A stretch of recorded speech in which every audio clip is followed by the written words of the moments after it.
Tiene que haber más quilombo. Sería muy bueno para el país. Más quilombo sería bueno para el país. Por supuesto. Es una casta muy podrida que usurpa de algún modo los sindicatos en su propio beneficio. Vos pensás que es más fácil en Argentina presentar un candidato a presidente que un candidato a secretario general de un sindicato. Yo no estoy en contra de la tecnología, al revés. Una economía con muy poco valor agregado y con bastante poca tecnología. Te hablan de tecnología toda la historia, pero en realidad lo que está ocurriendo es lo contrario. Que el peronismo esté desesperado buscando un pastor evangélico, habla que el peronismo está hecho pelota. Pide la libertad de Cristina, pero mejor buscar un pastor evangélico. Para que haga un milagro. Para que haga claro, y no va a andar. Hola, ¿cómo están? Bienvenidos a una nueva entrevista aquí en Política Analizada y hoy tenemos el placer de conversar por primera vez en nuestros estudios de recibir a Gabriel Solano. Gabriel, bienvenido, un gusto. A vos por la invitación, gracias. Estamos en una semana clave, se viene la movilización de la CGT. ¿Está bien decir que es de la marcha de la CGT o a quién le damos el título? No está mal decir que, digamos, de alguna manera describe lo que pasa. Una pequeña precisión, si vos querés, no para corregirte, pero es que nosotros habíamos convocado antes que la CGT. Entonces, bueno, para el mismo día incluso. Para el mismo día, sí. Más o menos a la misma hora y casi en el mismo lugar, porque iba a ser de Plaza de Mayo a Congreso nuestra marcha. La CGT convocó a Plaza de Mayo, bueno, obviamente nos plegamos a una marcha que va a tener un volumen superior a la nuestra. Pero la precisión vale porque nosotros estamos realmente decididos a pelear contra la reforma laboral. Y lo de la CGT, como mínimo es un gran interrogante, porque no se los ve con ánimo de pelea, no se los ha visto en estos 2 años de gobierno de Javier Milei. Han venido negociando la reforma laboral, y no solo la CGT, más en general el peronismo. Si vos me preguntás a mí, yo creo que no tiene ningún ánimo de una pelea seria. Mientras el gobierno, en cambio, tiene muchos ánimos de ir al frente de verdad, ¿no? Está buscando aprobar esto en tiempo récord. Bien. ¿Y cómo describirías a la CGT en estos últimos años, considerando las vacaciones en el periodo de Alberto Fernández y ahora este tiempo? Porque hay una renovación también en las cúpulas. No sé si ves ahí una renovación. ¿Cómo lo ves? No. Yo te lo resumiría así. Para mí son un grupo de vendidos. Ok. De entreguistas, vendidos, que no viven como un trabajador. Este es un tema importante. Es decir, lo que nosotros llamamos la burocracia sindical es una casta. Acá, ya antes usaba mucho la palabra casta el gobierno, ya la dejó de usar, ¿viste? Es una casta muy podrida que usurpa de algún modo los sindicatos en su propio beneficio. ¿Vos pensás que es más fácil en Argentina presentar un candidato a presidente que un candidato a secretario general de un sindicato? Y sí. ¿Entendés? Sí. Porque vos tenés una persecución que tiene, digamos, dos carriles porque apuntan en la misma dirección. Uno es de la propia burocracia, que se vale de patotas de todo tipo, muchos barra bravas, varios que estaban en los actos de Milei son barra brava de los sindicatos y son barra brava de las canchas de fútbol. Y después una persecución también de la patronal, porque hay una connivencia entre la patronal y la burocracia sindical. Es decir, cuando, por ejemplo, un compañero nuestro, digo, no solamente de Partido Obrero, de izquierda, combativo, quiere ser delegado de una fábrica, ¿qué hace la burocracia sindical? Llama a la patronal para que lo echen. O la patronal le pide a la burocracia que le mande la patota para sacarlo a las piñas. ¿Y por qué esto? Porque lo que hace la burocracia sindical es transar con las patronales a expensas de los trabajadores. Por eso te digo, es un grupo de vendidos. Y están vendidos con las patronales y están vendidos con Milei. Y bueno, creo que el pueblo argentino lo sabe eso. Es un grupo muy desprestigiado ante la población. Bien. En cuanto a la reforma laboral, hay un punto que es las indemnizaciones, el pago en cuotas. ¿Cómo lo ves a ese aspecto, a ese punto? Mirá, es toda una cosa interesante porque la reforma laboral se la justifica en nombre de que va a crear empleo. Y en realidad lo que hace es abaratar el despido. Lo cual es toda una paradoja, porque dice, no, es cierto, te dicen lo que vos decís. Pero si abarato el despido, creo más empleo. Me permito dudar. Aparte me permito dudar porque ya hubo muchas experiencias en la historia. Vos pensás que en la década del 90 hubo una reforma laboral en el año 91. Hubo otra en el año 98. Hubo una en el 2000, ya con De la Rúa. Casi década del 90, digamos, ya había pasado un año. ¿Cómo terminó la historia? 18% de desocupación, la más grande de la historia argentina. Es decir, que el abaratamiento del despido no dio lugar a un incremento del empleo. Y acá lo que están haciendo son dos cosas. Uno se paga en cuotas y el otro, que es gravísimo, es que se crea... ¿Cuál es la función de la indemnización? Tiene doble función. Por un lado, que si a vos te echan, como el laburante no tiene nada, tiene solo su fuerza de trabajo para ser vendida al capitalista, cuando a vos te echan, te quedás en pan piravía, como se decía antes, ¿no? ¿Cómo vivo si no tengo nada? Bueno, tenés una cantidad de dinero que es, digamos, equivalente a la antigüedad tuya en el puesto de trabajo para poder sobrevivir hasta que conseguís un nuevo empleo. Esa es una función. Entonces me echan, yo tengo unos mangos, puedo comer, porque si no, no puedo ni comer o no puedo ni pagar alquiler, hasta conseguir un nuevo empleo. La otra función es desalentar el despido. Es decir, que un patrón diga lo siguiente: yo te voy a echar a vos porque hubo, digamos, una caída transitoria de la actividad económica. Pero si me sale echarte a vos 10 sueldos, yo calculo, digo lo siguiente: capaz que no me conviene echarte, porque quizá la actividad económica se reactiva en 4 meses. Entonces, ¿para qué te voy a echar a vos y pagarte 10 sueldos y en 4 meses capaz te toca volver a tomar? Entonces desalienta el despido. Cuando yo reduzco la indemnización o la hago gratuita, y esta reforma la hace gratuita, lo que hago es incentivar el despido. ¿Por qué la hace gratuita? Porque se va a crear un fondo que se llama FAL, Fondo de Asistencia Laboral, que se va a financiar con el 3%, o 3 puntos para ser más exacto, de la parte de aportes que la patronal hace al ANSES para las jubilaciones. Pone 20, habitualmente la patronal, sí. De esos 20, sigue poniendo 20, pero... Hay un 3% que se resguarda para ese fondo. Para ese fondo. Y cuando quiere echar, va a ese fondo y lo paga. Quiere decir que la patronal ya tiene el despido gratuito, en el sentido que no tiene que poner una plata adicional. Sigue poniendo lo que ponía siempre. Antes ponía lo que ponía eso más la indemnización. Ahora pone lo que ponía antes y no paga indemnización, porque lo paga el FAL. Entonces yo te quedo a una actividad económica, te echo si queda la actividad económica. ¿Qué me importa? Pero perdón, ese 3%... por ejemplo, si un empleado tiene 10 años, yo lo despido, se toma el 3% de todas las veces que se abonó ese porcentaje. No. ¿O cómo se contempla? Es así. Yo, por ejemplo, tengo, no sé, 200 trabajadores. Sí. Entonces, pongo una masa de dinero, yo hago el aporte que tengo que hacer al CIPA, que es, digamos, la parte de la jubilación que tiene que pagar la patronal. Eso es un volumen de dinero determinado. Es el 20% del salario bruto del trabajador, eso multiplicado por 200. Sucede que eso lo hace todos los empresarios del país.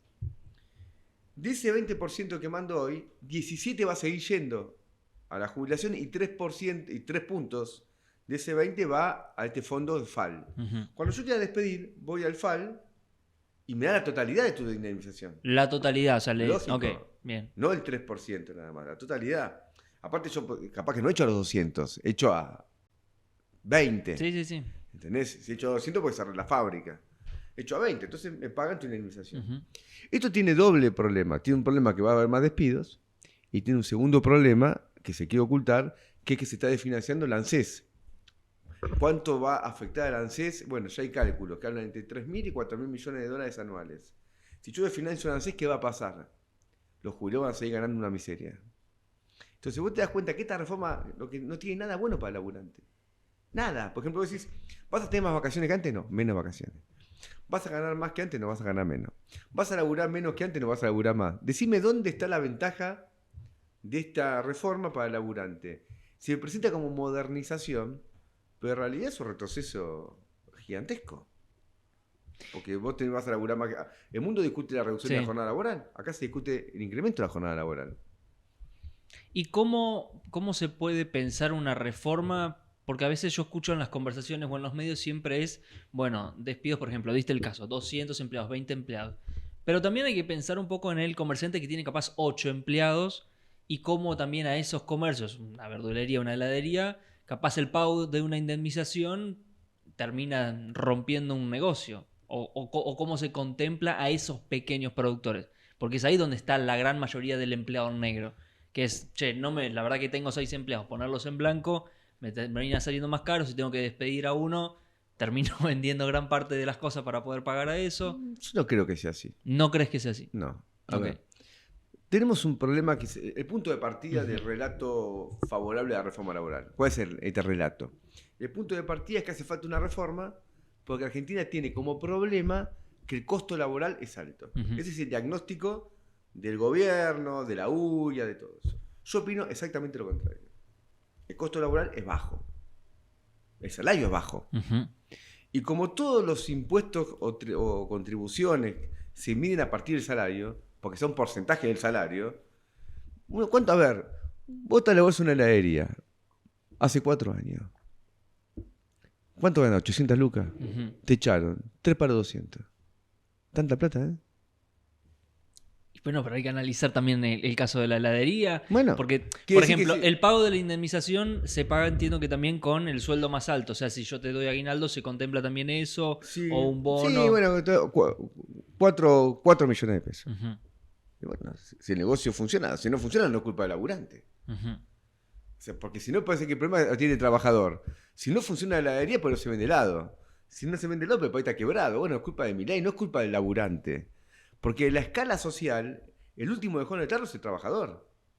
Entonces, ¿por qué toca afectar el derecho del trabajador? Veamos otro problema. Y ahí el comerciante te va a decir, bueno, pero ¿por qué vas a afectar los míos? Bueno, yo no digo que afecte el del comerciante, pero el trabajador tiene su derecho. Está claro, sí, Bueno, entonces acá se está vulnerando el derecho del trabajador, no el derecho del comerciante. El trabajador tiene un derecho consagrado por ley.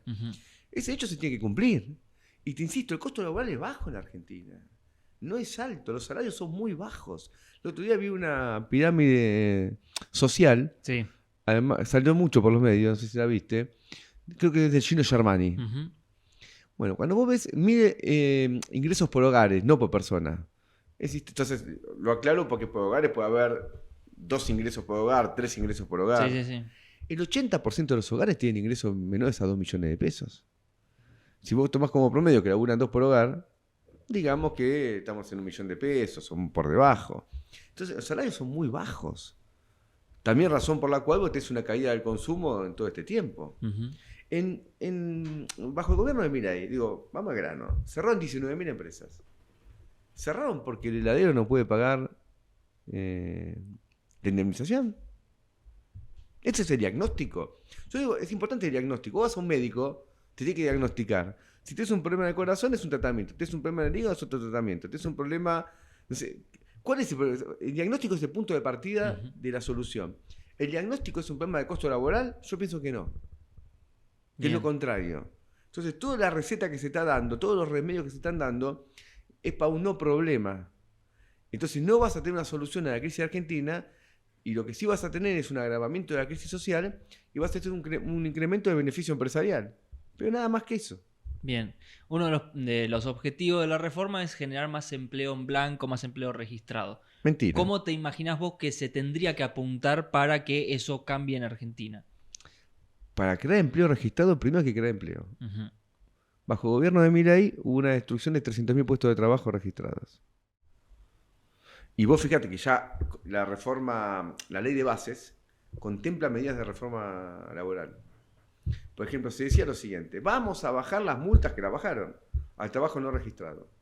De esta manera, el trabajo no registrado creció, el trabajo registrado decreció. Lo cual es lógico. Si vos me decís, vamos a sacar las multas a pasar en rojo, ¿para vos va a haber más gente pasando en rojo o menos gente pasando en rojo? Sí, claro. Bueno, si vos bajaste las multas a niveles mínimos al trabajo no registrado, entonces ¿para qué te voy a pagar aportes si después no tengo ninguna consecuencia económica por el trabajo no registrado que llevé adelante? Entonces, acá vos tenés que se incrementó el periodo de pruebas, y son una cantidad de cosas que ya están en la ley de bases. Y el resultado ha sido el contrario al que se prometió. ¿Y por qué? Porque vos tenés una destrucción de empleo como resultado de una política económica, no como consecuencia de que el costo laboral es alto. Este es el punto clave. Una empresa va a financiarse al sistema financiero. ¿Cuánto paga una empresa por un crédito al descubierto? Muchísimo más que lo que le va a pagar el laburante. Ahora, al menos agarramos con los bancos, nos agarramos con el que va a laburar. No. ¿Cuánto pagamos por las tarifas? El presupuesto que se quiere aprobar ahora contempla un incremento tarifario importante. Bueno, ¿por qué le damos tarifas más altas a la energía, sea gas, sea electricidad, sí, y no al laburante? Entonces, tenemos que tener el diagnóstico. Yo insisto, para mí es el punto de partida de todo. Y mi diagnóstico es el opuesto al del gobierno. Y el gobierno no es que tiene un diagnóstico equivocado porque son tontos y no saben, sino porque tiene un interés social distinto al que yo defiendo. Como quieren beneficiar a un grupo de chupasangre, acomodan el diagnóstico a su interés. No es un problema que están equivocados intelectualmente. No, acá es un problema de intereses sociales. Bien.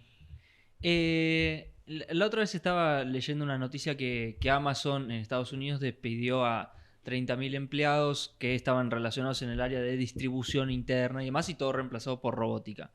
Se viene un cambio de paradigma directamente a nivel mundial de cómo la automatización de un montón de trabajos ya es una realidad y va a avanzar en los próximos años. ¿Qué están viendo en relación a eso, teniendo en cuenta la gran cantidad de personas que, entre comillas, serían innecesarias, y que se entienda el término, para algunas labores que hoy se hacen? Mira, es genial lo que está pasando. Solo el problema es el capitalismo. En el manifiesto comunista es del año 1848. Ya pasó mucho. Todavía no 200 años, pero bueno, 170 y pico de años. Sí. Bueno, Marx y Engels prevén que en el comunismo el trabajo va a dejar de ser necesario. Y lo dicen en un momento en el cual todavía no estaba todo eso. Era una deducción de la potencialidad que tenía el desarrollo de las fuerzas productivas. Por lo tanto, mal de mi parte si yo no defendiera la robótica. Estoy a favor. El problema es por qué la tecnología beneficia al capitalista, a una minoría, y no a la mayoría. Porque ¿qué es lo que debía ocurrir? Lo que debía ocurrir, y otra vez relacionado con la reforma laboral, es que si vos tenés robótica, inteligencia artificial, toda la historieta, la gente en vez de laburar 14 horas, labura 3 horas. Y tenés mucho más tiempo para el esparcimiento, para el arte, para la cultura, para el deporte, para hacer lo que se te canta, para ser libre de verdad. Ahora, ¿qué viene Milei y te dice? No, mirá, vamos a hacer una cosa, vamos a ir a la jornada de 12 horas. Cuando las 8 horas de trabajo están consagradas en una ley de contrato de trabajo que es de la década del 20 en Argentina. Hace ya pasaron 100 años. Entonces, 100 años y en el medio semejante desarrollo tecnológico, y en vez de reducir la jornada laboral, se la busca incrementar. A través de un banco de horas que hacen que cuando vos laburás 12 horas en vez de 8, no te paga las 4 horas extras porque finalmente después esas 4 que laburaste de más te da compensa cuando el patrón tiene menos trabajo. Bueno, toda una historia. Es decir, que vos tenés que el problema no está en la tecnología. Es más, bajo un régimen donde no esté determinado por el lucro empresarial, va a haber más desarrollo tecnológico todavía. ¿Por qué? Porque el capitalismo tiene un drama con la tecnología. Que es que el beneficio solo lo puede sacar de la explotación del trabajo. Y en tanto, porque cuando se produce un proceso de producción, vos tenés materia prima, tenés maquinaria, tenés toda una cantidad de gastos. Eso es lo que yo voy a llamar el capital fijo, el capital constante, diría Marx en El Capital. Ese capital constante, una parte de ese valor se traslada al nuevo producto. Lo que un contador llamaría la amortización. ¿No? Sí, bueno, vos sí, te quedás yo no soy contador, pero bueno, lo vi en el colegio. Sí. Ahora, si solamente en el proceso de producción está la amortización del capital, ¿qué gana el capitalista? Nada. Porque solamente estaría cubriendo, está cambiando plata. Pagué esto, pagué aquello, pagué esto y lo vuelvo a recuperar. Entonces no gané nada. ¿Dónde gana? Es que en el capital variable, el trabajador produce no solamente lo necesario para su reproducción, que es el salario, sino un valor superior. Ese valor superior, ese valor agregado, que se suele decir, se lo queda el capitalista. Es la plusvalía, ganancia. Bueno, admitamos acá de manera imperfecta que plusvalía y ganancia sea lo mismo. Eso solamente se puede obtener del trabajador, no de la maquinaria. Entonces, el trabajador, llamativamente, ¿qué es lo que pasa? Con el desarrollo tecnológico y con el incremento de la tecnología, de lo que se llama la composición orgánica del capital, el trabajador participa en menor medida, pero como el beneficio del capitalista solo sale de esa porción, se incrementa la explotación del trabajador. Entonces, nosotros tenemos que liberar a la humanidad del capitalismo para que explote más la tecnología. Yo no estoy en contra de la tecnología, al revés. La pretendo desarrollar muchísimo. Y en Argentina, esta gente que nos gobierna nos está llevando a una destrucción de la industria. Y nos está llevando a una economía más primarizada. donde el eje está puesto en Vaca Muerta, en el cobre de la cordillera de los Andes, en el litio. Es decir, una economía con muy poco valor agregado y con bastante poca tecnología. Entonces, te hablan de tecnología, toda la historia, pero en realidad lo que está ocurriendo es lo contrario. Esta fábrica de heladeras, ¿cómo se llama? Que salió en todos los días. Whirlpool, sí. Whirlpool. Tiene una planta terriblemente moderna. Uh-huh. Decían que era la planta de Whirlpool más moderna del mundo. Yo no sé nada de tecnología de heladeras, pero decían ellos mismos. Sí, no sé que ahora cerraron y bueno, fueron a Brasil a hacer todo lo que fueron a continuar Brasil. lo que estaban haciendo acá. Entonces, ¿qué quiere decir? Que es una destrucción de tecnología este régimen. Uh-huh. Yo estoy a favor de la tecnología y uno tendría que distribuir las horas de trabajo disponibles en la sociedad entre todas las personas con capacidad de trabajar. Bien. Y aparte sería interesante eso porque eso requiere una economía planificada, en la cual cada uno también puede trabajar de acuerdo a sus posibilidades, capacidades y gustos. ¿No? Entonces, incluso hay muchas personas que hoy se las considera con discapacidad. Esa discapacidad no es total, es relativa. Yo puedo tener una discapacidad para hacer tal tarea, pero no para hacer otra tarea. En una economía planificada se le asigna a cada persona de acuerdo a sus verdaderas posibilidades. Entonces todo el mundo es un trabajo productivo. Claro, tal cual. Gabriel, cuando Javier Milei asume el gobierno, su primer discurso lo hizo de espaldas al Congreso. 2 años después, ahora tiene más de 90 diputados, más senadores. ¿Cómo ves la relación Milei-Congreso para los próximos 2 años? Mira, es una relación compleja porque el gobierno de Milei, esa significación que vos traes ahora a recuerdo, tenía, ¿cómo decir?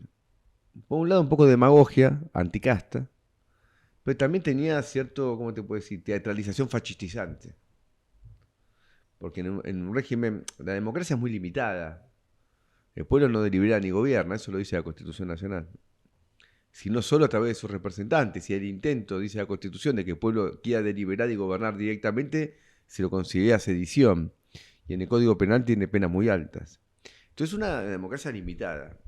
Pero una parte de esa democracia limitada es el propio Congreso, que refleja la Cámara de Diputados, el pueblo, el Senado, las provincias. Así está armada la institución argentina.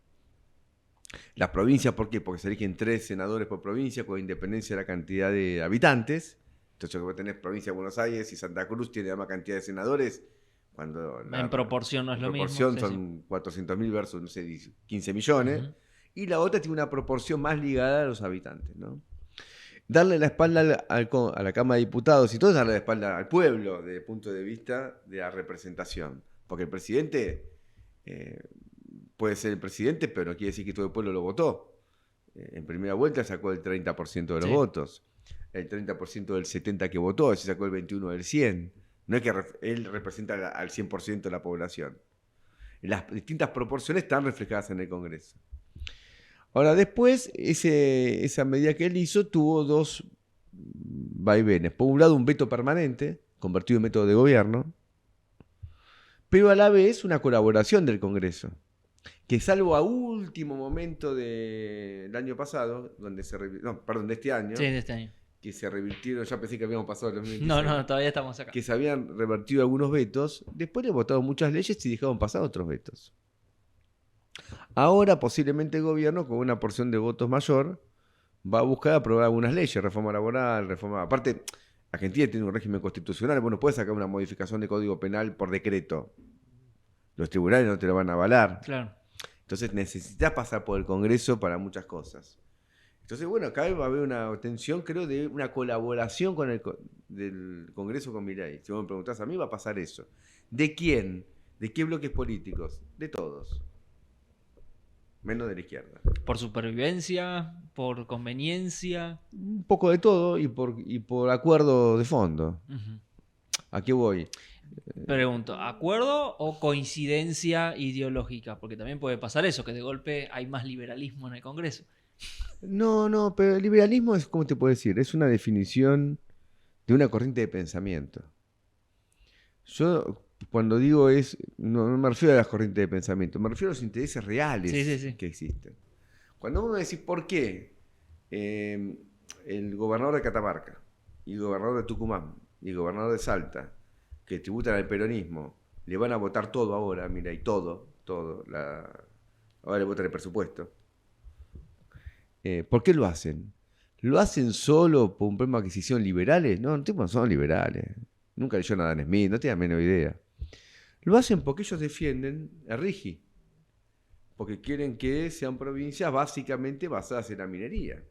Entonces, yo no quiero irme a la construcción teórica de cómo cada uno se representa el esquema ideal de sus propios intereses. Quiero ir a los intereses reales que existen. Sí. Catamarca la maneja Mina la Lumbrera. Salta está disputada por las grandes empresas que buscan el litio. Entonces, ¿qué voy con esto? Voy a que el problema son esos intereses. Y en general, cuando uno ve las cartas de Cristina Fernández de Kirchner, que vendría a ser la izquierda del peronismo, ella no está en contra de la reforma laboral. ¿Cristina no está en contra de la reforma No. laboral? Ha dicho en sus cartas que sí, hay que modernizar. Sí. Y modernizar es una palabra que se la utiliza en el sentido contrario a que debe realmente. O sea, Milei también llama modernización laboral. Sí. Entonces, cuando hablan de modernizar, te dice, bueno, los convenios colectivos de trabajo ya son caducos, la ley de contrato de trabajo ya está caduca, y no te dicen que está caduca porque de medio de 8 horas se queda laburar 4, sino porque laburar 12. Entonces, ella también se suma de una u otra manera a ese tipo de planteos. Entonces, yo creo que de fondo lo que hay es una presión de la clase capitalista real, es decir, los empresarios de carne y hueso, que son los mismos que han gobernado con Cristina, con Alberto, con más que son los mismos. A ver, Techín sigue manejando el acero. Madane sigue manejando el aluminio. Pérez Compán sigue fabricando los alimentos. Bulgeroni sigue sacando el petróleo. Son los mismos. O sea, puede cambiar uno u otro, pero bueno, son los mismos tipos que gobernaron. Grupo Urnequian gobernó con todos. Entonces, esos intereses un día pueden, de acuerdo a cómo se estructura las condiciones económicas del momento, cómo está el mercado mundial, si es más, yo qué sé, crecen los precios de materias primas, si es más proteccionismo, o si nada hacia el peronismo, si nada hacia el liberalismo, pero son los mismos. Que se adapten, decís. Que se adaptan en defensa de sus intereses. Vos fíjate, eran todos menemistas. Después se hicieron todos nacionales y populares. ¿Qué pasó en el medio? En 2001. Y el 2001 trajo dos problemas. Por un lado, que había un quilombo en la calle de Órdago, sí. entonces había que hacerse más progre, las madres de Plaza de Mayo, eran todos menemistas, pues son de indultos y son de la madre de Plaza de Mayo. Había que acomodarse a un clima social distinto. Y por otro lado, al quebrarse la economía, con el 2001, todo el mundo pidió que el Estado intervenga a rescatar a los empresarios. Entonces hicimos todos estatistas. Los que eran bajo el menemismo, que le gusta a Milei, liberales, después dijeron, che, que venga el Estado presente. ¿Por qué? Pues me tenés que salvar a mí. Entonces Clarín, que hay una ley para Clarín, una ley para el otro, subsidios. Entonces, los mismos intereses para sobrevivir requieren políticas distintas, económicas, sociales. ¿Se entiende? Sí. Entonces, ahí hay modificaciones de fondo. Bien, perfecto. Bueno, Gabriel, para ir cerrando, estamos en la semana de las marchas, de mucha movilización, un cierre de año movido pero tranquilo en comparación de lo que estamos acostumbrados. Más tranquilo que lo que tenía que ocurrir. Más tranquilo. Tiene que haber más quilombo. Más quilombo, sí. Y sí, si no, sería muy bueno para el país. Más quilombo sería bueno para el país. Por supuesto. Pero, a ver, sí. yo voy a lo siguiente. También vale como uno caracteriza. Si lo que está en juego son los derechos laborales históricos de los trabajadores de Argentina. Que vos fíjate que la dictadura, ahora se va a cumplir 50 años del golpe militar. Andá a ver cuáles fueron los primeros decretos del golpe militar. Anular, por ejemplo, los estatutos especiales. Lo hace la reforma laboral. El estatuto de periodistas, lo mismo. Lo que hizo la dictadura militar. Son los mismos intereses. Y en buena medida una metodología, no igual, pero que tiende hacia eso. Entonces, en un país que pasa eso, lo que más me genera rechazo es la paz de los cementerios. Aquí llamamos paz de los cementerios. Nos matan y no pasa nada. Esto es terrible. Que el pueblo argentino que no tiene sangre. Si está en la calle, quiere decir que tiene sangre. Que no nos han vencido, que estamos peleando. Entonces yo no quiero la paz de los cementerios. En ese sentido digo que el quilombo sería muy positivo. Pero muy positivo. Bueno, entonces nosotros tenemos que empujar. Entonces el quilombo no es andar, viste, patear un tacho de basura. Eso no es quilombo. Yo me refiero a un gran conflicto social que hoy existe, porque el pueblo se está muriendo de hambre, pero no tiene la expresión callejera de combatividad que requiere, o por lo menos que esté a la altura del ataque que estamos recibiendo. No son fuerzas equivalentes a que se están enfrentando hoy. Y eso tenemos que entender, no solamente que sean equivalentes, sino que la de los trabajadores sea más fuerte que la otra. Porque el problema de los trabajadores es un problema de su propia dirección, porque los trabajadores son mucho más que los que defienden a Milei por sus propios intereses. Hay mucho más trabajadores que Pescarmona, hay más trabajadores que Ornequiar, hay más trabajadores que Paulo Roca. Entonces, si los trabajadores cobran conciencia de su verdadero interés, lo pueden derrotar. Nuestra función es trabajar en este polo, ¿no? Bien. Para cerrar, del peronismo se está hablando que se viene con un pastor evangélico, Dante Gebel. Terrible. La Libertad Avanza dice, bueno, vamos a seguir con nuestro congreso ya profundizado, más fuerte, Milei 2027. ¿Qué aspiración tiene la izquierda de decir, bueno, se vienen 2 años de lucha, de combate, de mucho debate? ¿Hacia dónde apuntan? Y si piensan que hay que... ¿Por qué decís 2 años? ¿Vos por el 2027? Claro, sí. Bueno, 2 cosas. Primero, lo del pastor evangélico es deprimente. Deprimente. Pero capaz es una representación importante. Los evangélicos en Argentina son casi el 22%. Entonces también sería deprimente. Me refiero, yo no me meto en las creencias personales. Yo, en lo personal, soy ateo. Sí. Y estoy satisfecho con mi ateísmo y no busco un refugio para tratar de en el mundo espiritual. En el mundo espiritual. El paraíso tiene que ser la tierra. Hay que pelear porque el paraíso sea este mundo que vivimos y no pasarla como el culo acá y en la, digamos, expectativa, ni siquiera expectativa, no me sale la palabra ahora, en el refugio, en la resignación de que va a haber un futuro mejor, o sea, no en la tierra. Claro. Acá la paso mal y más, peor la paso acá, mejor va a ser el cielo que me toca. Ok. Vos decís plenitud ahora, ya. Lógico, la internacional, el canto de la internacional, que es nuestra marcha peronista internacional, es que la tierra sea el paraíso. No que el paraíso. Y si no existe paraíso, ¿qué pasó? Claro. Imagínate, todo. Decimos, che, qué bien que me estoy muriendo de hambre, porque entonces Dios me va a reconfortar cuando me muera. Y si no existía. Y si existe, perfecto, pero yo pienso que no. Pero ¿por qué tengo que pasar la madre de la tierra? Entonces, yo no. Y después, el problema de los evangélicos no es solamente eso, es una corriente política con mucho predicamento. En Argentina está creciendo, pero en otros países creció más, por ejemplo en Brasil. En Brasil, sí. Y tiene que ver también con un crecimiento que en buena medida es directamente proporcional al desprestigio de la Iglesia Católica, que en un momento jugaba un papel de mayor importancia en la política argentina. No es que lo perdió, pero tuvo un retroceso. Sí, incluso es interesante cuando se ven los estudios que la Iglesia Evangélica creció en la misma década que tuvimos Papa argentino.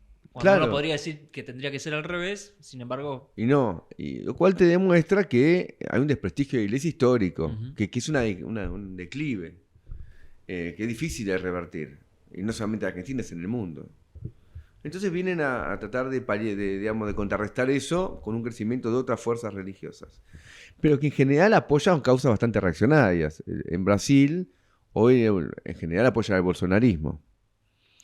Y en Argentina han sido fuerza de choque las marchas contra el aborto legal, son los que protestan contra la ESI en los colegios, la educación sexual integral. En general yo lo veo como una expresión reaccionaria de toda expresión de libertad de verdad. ¿A qué llaman libertad de verdad? Que alguien puede determinar sobre su cuerpo, que puede discutir de una manera democrática la convivencia con todas las personas, disfrutar de su sexualidad sin ningún tipo de tabú ni prejuicios. Todo eso son cosas positivas. En general, esto va en un sentido contrario. Que el peronismo esté desesperado buscando un pastor evangélico, habla que el peronismo está hecho pelota. ¿Entendés? Sí. Si piden la libertad de Cristina, pues mejor buscar un pastor evangélico. Para que haga un milagro. Claro, y no va a andar. O si anda, bueno, será negativo para el pueblo. Yo no sé si no va a andar, no tengo la bola de cristal. Entonces me parece deprimente. Ahora, en relación a nosotros. A mí los 2027 me parece que no nos importa. El problema es hoy. Porque yo razono las cosas, digo, como, capaz que me equivoco, pero te quiero explicitar cómo yo razono para que vos puedas opinar sobre mi razonamiento y tengas todos los elementos de juicio. Yo razono así. El problema hoy para el trabajador argentino, para el pueblo argentino, es ahora. Si nos eliminan los derechos laborales, si nos hacen pelota las jubilaciones, si aprueba una ley educativa que es el que escribió eso, no sé dónde lo sacaron. Habrá leído toda su vida Hitler. Yo nunca vi algo peor que la ley educativa que quieren aprobar. Es brutal. Es un retroceso civilizatorio para Argentina. Es pre-Sarmiento. Pre-Sarmiento. El Estado deja de cumplir la función principal, pasa a una función subsidiaria, se crea consejo de padres en los colegios. La educación tiende a ser un avance de la socialización de la crianza de los pibes. La familia tiene cosas buenas y cosas malas, también tiene todos los prejuicios familiares. Sí, obvio. Entonces, la idea de un consejo de padres que determina los planes de estudio. Entonces, imagínate que el padre no quiere que su chico sepa cómo es la sexualidad. La ESI son planes de estudio discutidos por especialistas, no por los prejuicios de los padres que dicen, yo quiero que mi hijo sepa que hay un preservativo. Es terrible. Entonces, eso hay que pelearlo ahora. Quien pelea ahora va a estar mejor para el 2027. Y si Milei logra hacer todo lo que quiere, y bueno, posiblemente en 2027 tenga mejores condiciones para una reelección. Si en cambio le paramos la mano ahora, va a llegar peor del 2027. Esto es como una pelea, ponerle un boxeo. Vos tenés 15 rounds, 12 rounds.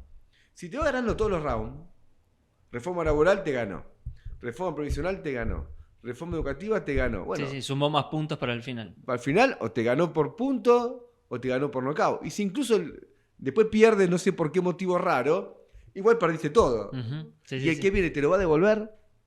Porque vos fijate lo que pasa en Brasil con Lula. Bolsonaro aprobó una reforma laboral que es una recagada. Parecía acá la de Milei. Vino Lula, no la anuló. Es decir, que si vos perdés derechos históricos, después viene Massa, ¿te la va a devolver? Bien pedo te la va a devolver. Entonces, ¿a qué voy? Peleemos ahora. El que te habla del 2027 tiró la chancleta hoy. No lo digo por tu pregunta, amigo. No, tu pregunta es lógica. Sí. Pero yo le digo al pueblo argentino que... No perder tiempo. Sí. No, y es más, el que te habla del 2027 te está diciendo que no va a pelear contra Milei. Que vaya a buscar un pastor evangélico, que vaya a buscar esto. ¿Y ahora qué? Por ejemplo, yo vi que el pastor evangélico tiene el apoyo de una cantidad de dirigentes sindicales. Sí, Fuerza Argentina, que es una agrupación de varios sindicatos, sí. Aparte de Yamil Santoro, de gente de la más variada, es variopinto el apoyo. ¿O esos sindicatos tienen que estar en vez de buscar un pastor evangélico preparando la lucha contra la reforma laboral? Entonces, la izquierda tiene que caracterizarse, distinguirse, porque se pone a la cabeza la lucha contra el gobierno de Milei. Y si eso lo hace, va a estar en mejores condiciones de ser una alternativa, porque, ojo, el mundo está variado. Vos decís, bueno, ahora ganó Katz en Chile. Uh-huh. Ok, un Milei. Pero en Ecuador, donde ya ganó un Milei, quiso hacer una consulta popular para que se pongan bases militares en el país y partió por afano. Es decir, que donde gobiernan ellos, también tienen problemas. Trump acaba de perder todas las elecciones que tuvo en Estados Unidos, incluido en Nueva York, con un tipo que él denunciaba como comunista. Que no es comunista, pero él decía que era comunista. Quiere decir que el mundo está variado. No es creerse solamente de ultraderecha. Quien ve eso, me parece que le gusta desmoralizarse. Si es de izquierda, si es de ultraderecha, está contento. Obvio. Si es de ultraderecha, se confunde. Está festejando antes de tiempo. Y si no es de ultraderecha, bueno, no está viendo que la realidad es más dinámica. Y hay muchas expresiones de rechazo allí donde ella ya gobierna. Y acá con Milei vamos a ver. Acá fracasaron todo. ¿Por qué no va a fracasar Milei? Bien. Esto es Argentina. Esto es Argentina, sí. Así que a Milei... Pero suena muy... Esto es Argentina, destinados al fracaso. No creo que sea así. No. Pero están destinados al fracaso los gobiernos capitalistas. Cuando gobernemos nosotros, Argentina se va para arriba. Ok. Argentina tiene que ser gobernada sí o sí por la izquierda y por los trabajadores. Sí o sí. Porque acá el fracaso es total. Es total. Tenemos un país que tiene muchísimos recursos y tenemos a la vez una situación social que es agobiante. En todos los planos, no solamente el plano salarial, el plano previsional, el plano educativo, en el plano habitacional. La gente no tiene dónde vivir. Paga un alquiler, se lleva más del 50% de los ingresos. Después uno escucha por la tele que se quejan porque no crece la natalidad. Y bueno, la gente se escucha, como un pibe si no lo puede ni mantener. Claro. ¿Entendés? Tengo que tener, no puedo pagar un monoambiente que tenga un terceambiente. Entonces, Sí. hay algo lógico, como si realista, de alguien que dice, mirá, yo soy responsable, no puedo traer a alguien al mundo y no le puedo dar de comer. Entonces, bueno, son cosas que es terrible, porque yo tengo 3 hijos. Tengo una edad que, bueno, no es que cuando yo era pibe estábamos bien, pero no estaba. Ahora me doy cuenta que tengo muchos amigos más jóvenes que yo, que me dicen, ni en pedo tengo un hijo, y me lo relatan no porque no les gustaría tenerlo, sino porque dicen que no... Lo argumentan lógicamente, sí. Y tiene su punto, pero yo, si uno no querés tener un hijo, me parece bien, pero si vos te gustaría tenerlo y no lo tenés por este motivo, te entiendo, pero qué lástima también. Sí. Porque también es lindo tener hijos. O sea, te estás privando de tener algo maravilloso porque la situación, no de un gobierno, sino uno proyecta y dice, pero yo tengo, no sé, 25 años. Y vi como mis viejos todo el tiempo, vino vino el otro, y todos que vienen estamos siempre peor, retrocedemos. Entonces uno dice, ¿por qué los que van a venir en un futuro no van a ser iguales que los que ya vinieron? Si más o menos son siempre los mismos. Es una forma muy realista de ver la realidad. Algo resignada, pero también realista. Tal cual. Sí.